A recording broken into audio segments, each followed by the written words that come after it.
as revisited by Renato Constantino. Today, we will present the comprehensive audiovisual presentation for the Chapter 10 entitled Revolution and Nationhood.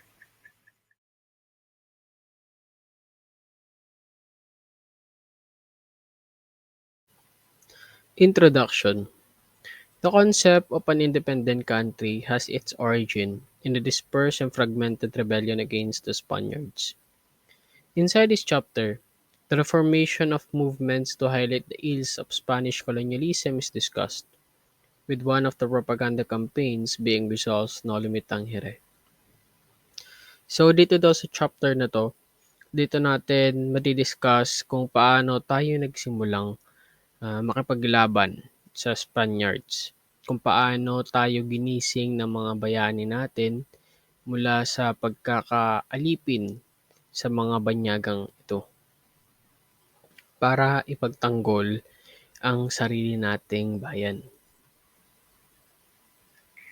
The concept of nationhood had its earlier roots in the scattered and fragmentary uprising against Spaniards. But this exploitation and abuse could not weld the people into one because the material basis for nation was absent. The growth of national consciousness was delayed because of lack of communication facilities, keeping the people in a state of ignorance by limiting education opportunities. So sabi daw, hirap tayong simulan na labanan ang mga Spaniards noon kasi wala pa tayong knowledge talaga sa kung ano talagang nangyayari sa ating bansa. Sa kadahilanan natin na wala tayong rights magsalita noon laban sa mga Espanyol. Isa pa kulang nga tayo sa edukasyon. Hindi ganon pinagpupukusan ng mga Espanyol na bigyan oportunidad ang mga Pilipino pagdating sa edukasyon. Tanging ang mga nakakapag-aral lang noon ay yung mga galing sa mga kilalang pamilya, mga elite kung tawagin nila. Ito ay yung mga articulators na tinatawag. Yung mga articulators, sila yung mga unang mga Pilipino na nag-project, naging aspirations ng mga tao para ilabas ang baho ng mga Espanyol. Articulators were projected the different grievances and aspirations of the people. This articulator was the Ilustrados, that projected the different grievances and aspirations of the people. Through their articulation, that the common denominators of the resentments and expectation were crystallized and disseminated on a scale sufficient to create among a majority of the people a sense of nationality separate and distinct, and a counter-consciousness that provided a set of alternatives to colonial oppression. Yung mga articulators ay tinatawag o kilala bilang mga Ilustrados. Sila yung mga pinadala din ng mga Espanyol sa Espanya, binigyan ng oportunidad upang makapag-aral ng kolehiyo doon. Ang mga unang Ilustrados natin ay sila Rizal, Graciano Lopez, Jaena del Pilar. Sila ang mga bayani natin na nakapag-aral sa ibang bansa at nanguna sa pagsisiwalat ng mga baho ng mga Spaniards. The growth of the concept of nationhood was coterminous with development of the concept of Filipino. That the first Filipinos were the Españoles Filipinos, or Creole Spaniard, who was born in the Philippines. However, in the beginning, the term Filipino had a racial and elitist connotation. In the 18th and 19th centuries, Chinese mestizos and urbanized natives became considered as Filipinos. Chinese mestizos and urbanized natives who dominated the ranks of the new Principalia became considered as Filipinos in the 18th and 19th centuries because of their cultural backgrounds and inclinations. The term Filipino, which had begun as a concept with narrow racial application and later developed an elite group that characterized by wealth, education, and Spanish culture, was embraced by the nation and became a means of national identifications. The nuclear form of nationhood first found expression in agitation for reforms. In Spain, those who agitated for reforms could more freely express themselves. Three groups formed the nucleus of movement for reforms, which has come to be known propaganda movement. The first there was the group of suspected filibusteros, including Spaniards, Filipinos, and Spanish mestizos who had been banished to Marianas during the crackdown on liberals in the wake of the Cavite Mutiny of 1872, on the condition that they did not return to the Philippines. The second group was composed of young men who had been sent to the Spain for studies. Lopez Haina had written a tale whose principal character was Fray Botod. Fray Botod, which in her native dialect Hiligaynon, which meant full believed that according to the book, the story in fact depicted all the vices and abuses of the Spanish priest. El Eco Filipino, a fortnightly magazine published in Spain. This demand for reforms had been aired by Españoles Filipinos, but after in 1872, the magazine was banned because the associations they formed did not prosper, even though they tried to maintain the leadership in the campaign for reforms. December 13, 1888, of La Solidaridad. This organization had formed purely Filipino and was fulfilled the establishment in Barcelona. Also, this organization was Morayta's Madrid group, and the president of La Solidaridad was Rizal's cousin, Alicano Possible. Vice president was Graciano Lopez Haina, and the treasurer was Mariano Pons.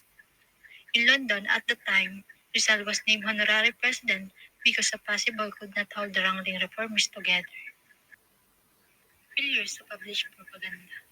Because of lack of funds, lack of unity, differences of opinion, petty jealousies, and personal ambitions.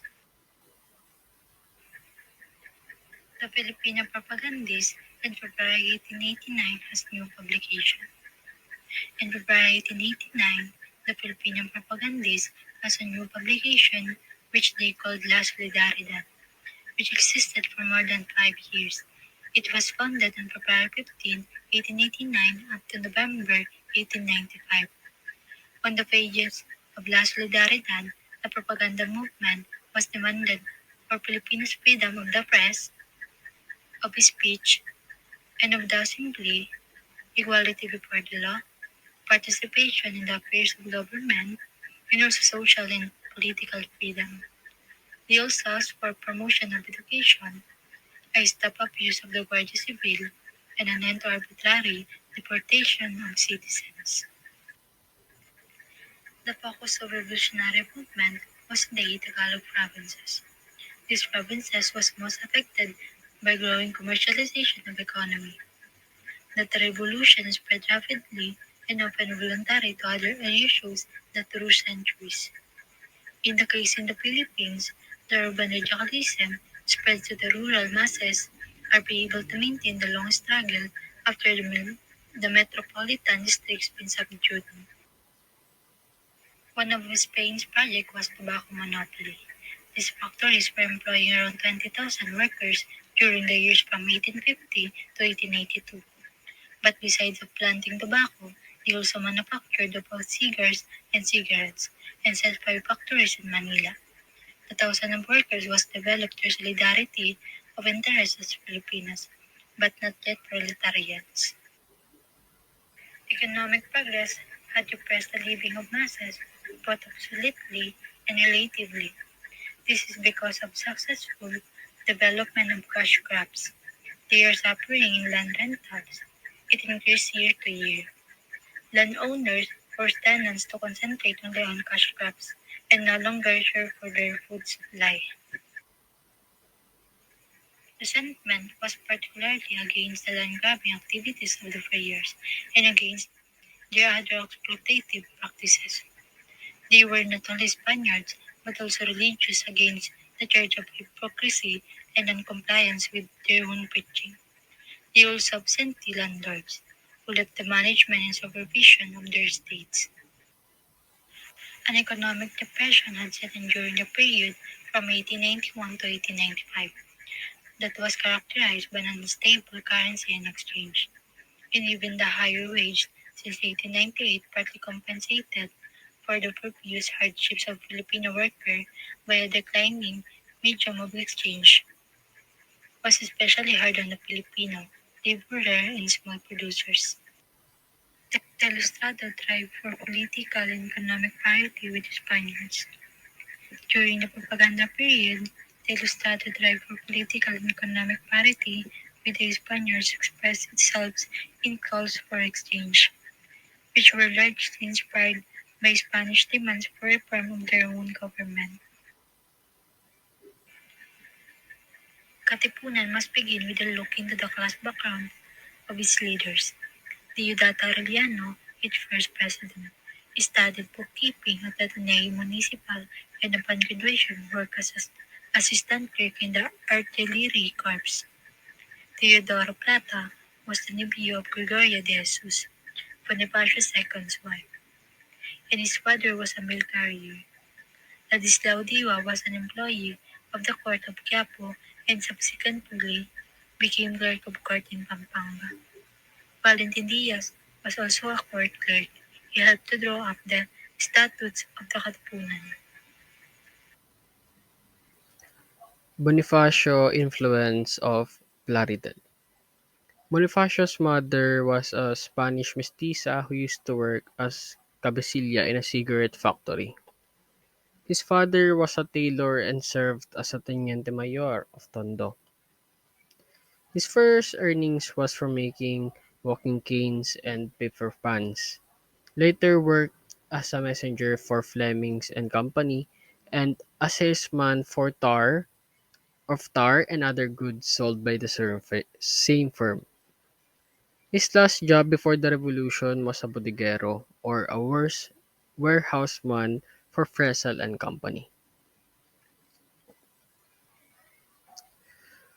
Because of his poverty, dahil sa kahirapan, si Bonifacio daw ay hindi nakatapos ng second year high school.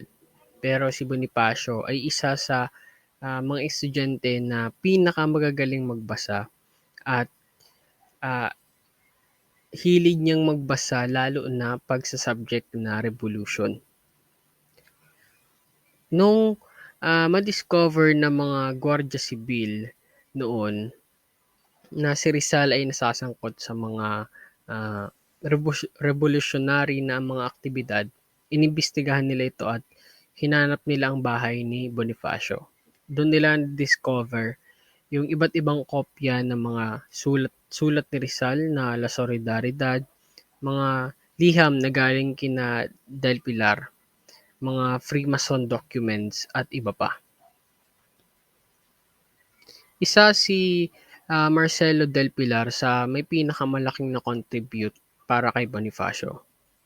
Mahalaga si Del Pilar para kay Bonifacio dahil malaki ang naitulong nito sa Katipunan.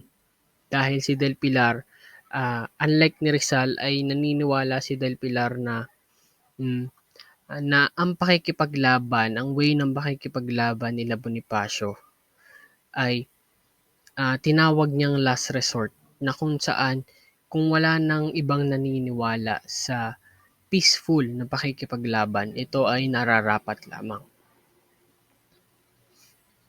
Ginamit din ni Bonifacio yung mga sulat ni Del Pilar upang makapag-recruit ng mga panibagong miyembro ng Katipunan.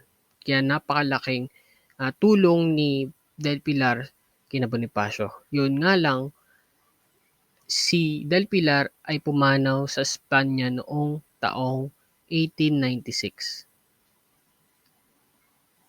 at napakalaki sana ng pwede niyang maiambag sa Katipunan kung siya lamang ay nasa bansa. Agoncillo wrote his book in 1947 in attempt to connect present to the past.